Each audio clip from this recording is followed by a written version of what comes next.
On behalf of the EFDD, I now give the floor to Mr. Farage. Thank you, and good morning, everybody.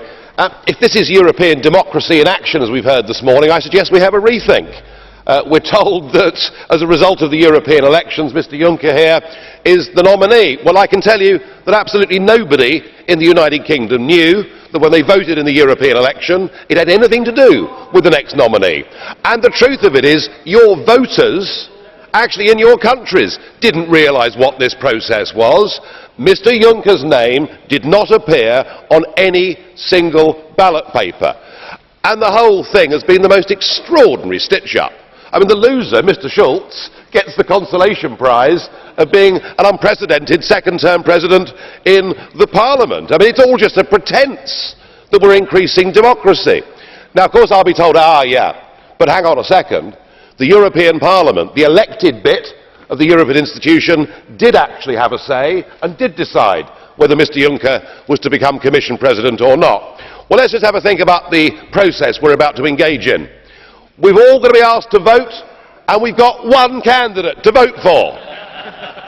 I mean, it's like good old Soviet times, isn't it? Surely democracy means you get rather more of a choice than one. But I think far worse than that, it is going to be a secret ballot. I mean, you really couldn't invent it, could you? Hard on the heels of a European election, our voters are not going to know how any of us have voted. And I would say to you, Mr. Schulz, as President of the Parliament shouldn't vote in secret. The whole point of being publicly elected representatives is we should be held accountable for our actions to our own voters, and to be asked to vote in secret, I think it's a huge insult to voters to ask us to vote in secret.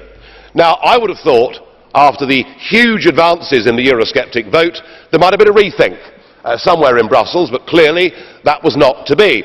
Mr. Cameron had a brief go and tried to oppose your candidacy, but he was busy succeeding with reshuffles in Britain, but failing with reshuffles here.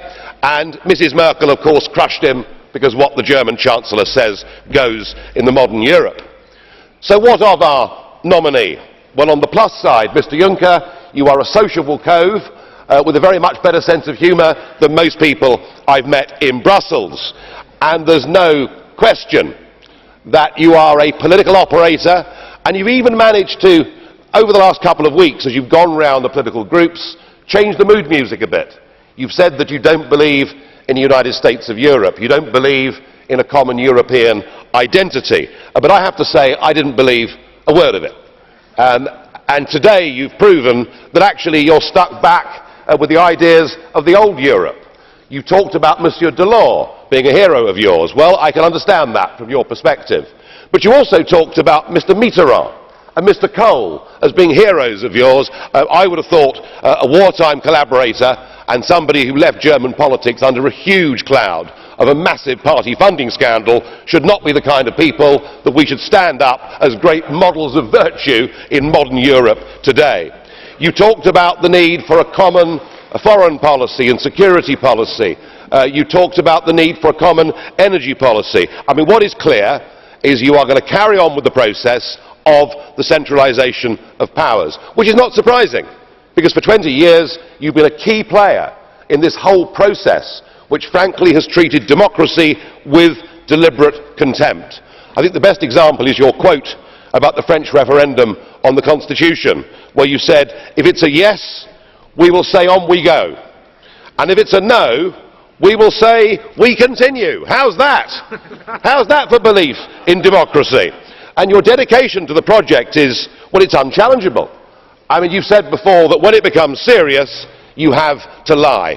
So in many ways, I suppose, you are the perfect candidate for a lot of people in this House, and I've no doubt that you will get the nomination. But we are being asked to vote for the ultimate Brussels insider, somebody who has always operated with dark backroom deals and stitch-ups, and I have to say that our group overwhelmingly will vote no. We don't want business as usual, we want real change. And you said at the end of your speech, this is not the time for a revolution. I put it to you, there's already been a revolution, there's effectively been a coup d'etat on nation-state democracies without people realising what was being done to them. And these elections, the Eurosceptics may not yet have a majority in this House, but please don't think we're over, because the vast majority of European people don't want a European state, don't want a European Commission to be the executive, don't want that flag and don't want that anthem. So you'll get elected and we'll enjoy doing battle over the course of the next year or two.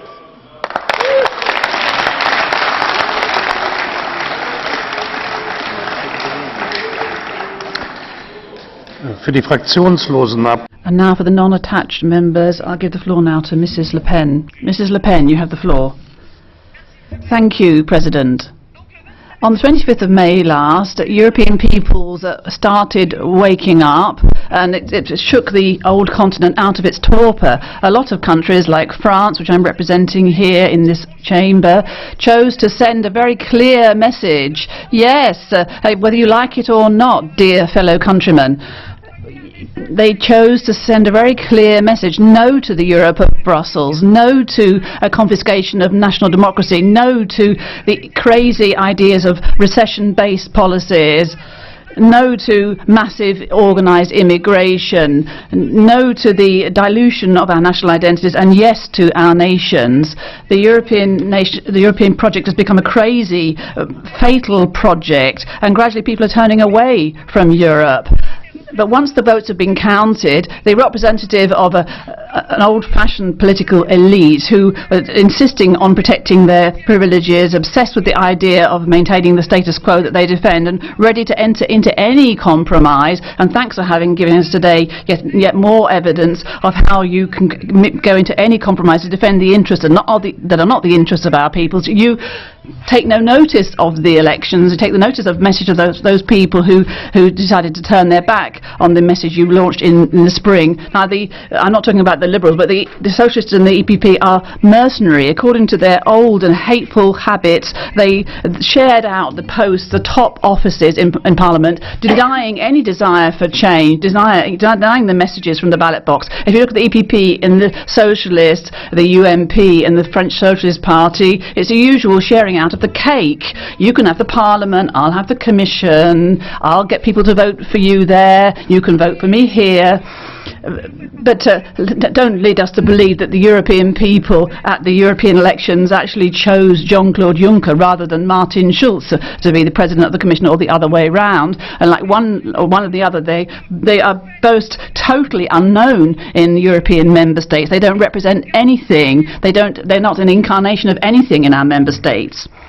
Dear Mr. Juncker, you are now the head of an institution, but patriots in France and in many other member states are now rejecting all legitimacy of that commissioner. You aren't elected by the people. You haven't been chosen by the French people in any way at all. Nobody else has been chosen by the French people either to be president of this commission. So you have no claims, no right to lead the lives of our citizens. You have huge powers and illegitimate powers, and you get these from treaties that were imposed on people despite the way in which they voted. And you are going to help the financial lobbies which go to the Brussels in order to corrupt your institutions every day a little more. And you are the archetype of those who deny democracy. Mr. Democracy, I remember one of your statements in December 1999 in a famous German newspaper. In 1999 you said, in quotes, "We take the decisions, we implement these decisions, and then we wait a while to see what happens. If there's no screams, if there's no rebellion, and then if the majority of course don't understand what we've decided on, then we just carry on gradually until there's no return possible." What sort of confession, what cynicism you're placing Mr. Barroso? Well, Martin Schulz could have taken his place as well, or your place, it doesn't matter. Same guidelines, so the same guidelines leading this deleterious commission. You're leading us down the path of dangerous utopianism, and what this promises for the people of Europe and for my people, the great French people, people is less and less democracy, more and more poverty, more and more inequality, and more dilution of our national identity. So after Mr Barroso, you will carry on contributing to the unhappiness and the misery of European people. That's why you've been elected. You are going to run a tax haven, and now you're actually going to be running this European hell. And well done, Mr Juncker, fantastic promotion. But your federalist utopia, your obsession with killing off the nation state, we'll fight that. We'll combat you here and in our individual countries. We'll fight you and your institutions with all the more energy, because every day we measure the progress that we're making back home in France and in other European countries. Patriots are now the most numerous.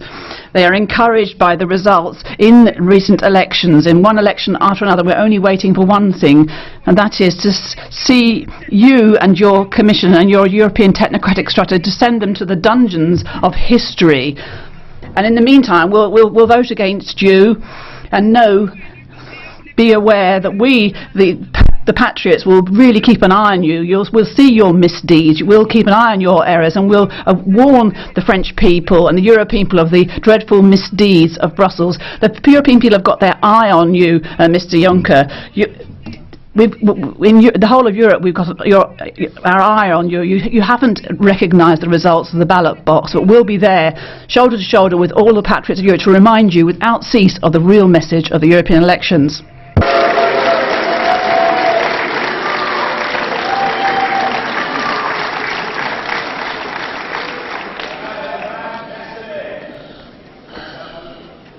Das Wort hat jetzt I now give the floor to Mr Juncker. Monsieur le Président, President, ladies and gentlemen, first of all, can I thank all of you, almost all of you, for those who have intervened in this debate. I have listened attentively to what has been said, and in the course of a long political career, I have always listened to parliaments, including the European Parliament,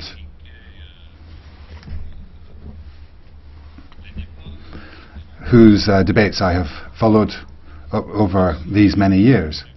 And thanks therefore to those who intervened, I have understood that if I had taken on board every plank of every group programme, then obviously that would have been a very, very long speech, and that would have been a real mixed bag. And I've listened very closely. I've tried to be as ecumenical and all-embracing as possible. Now I understand that there will be a secret ballot in this House, and I can understand that. Mr Farage would not like his electors, his voters, to discover that he voted for me. And that is the merit, the virtue